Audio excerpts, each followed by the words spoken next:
Why did the young seagull fail to fly? The young seagull failed to fly because he was afraid to fly. Young seagull பறவையால் ஏன் பறக்க முடியவில்லை? Young seagull பறவையால் பறக்க முடியல ஏனென்றால் அதற்கு பயமாக இருந்தது. What did the parents do when the young seagull failed to fly? The parents scolded and threatened him to stop. Young seagull பறவையால் பறக்க முடியாத போது பெற்றோர்கள் என்ன செய்தார்கள்? பெற்றோர்கள் திட்டினார்கள், மேலும் பட்டினி போட்டு விடுவோம் என பயமுறுத்தினார்கள். What was the first catch of the young seagull's older brother? A herring was the first catch of the young seagull's older brother. Young seagull பறவையின் மூத்த சகோதரன் பிடித்த முதலாவது மீன் எது? யங் சீகல் பறவையின் மூத்த சகோதரன் பிடித்த முதலாவது மீன் hearing. What did the young seagull manage to find in his search for food on the ledge? The young seagull managed to find the dried pieces of eggshell and the tail of mackerel.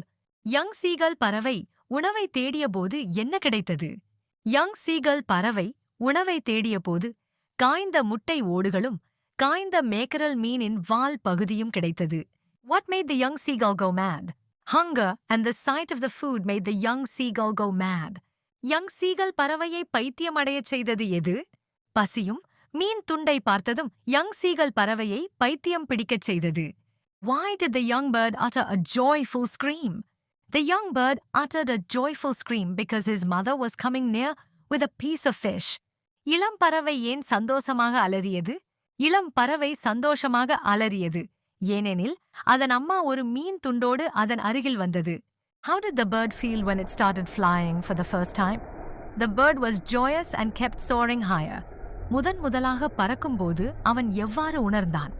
அவனுக்கு மகிழ்ச்சியாக இருந்தது, மேலும் உயரமாக பறந்து கொண்டே இருந்தது. What did the bird's family do when he started flying? His family surrounded praising him when he started flying. அவன் முறையாக பறந்தபோது அவனது குடும்பம் என்ன செய்தது?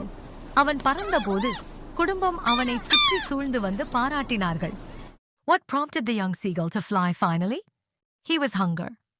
He dived at the fish and began to fly finally. Young seagull பறவையை கடைசியில் பறக்கச் செய்தது எது? அவன் பசியாயிருந்தான், மீனை பார்த்து மூழ்கியதும் பறக்க ஆரம்பித்தான்.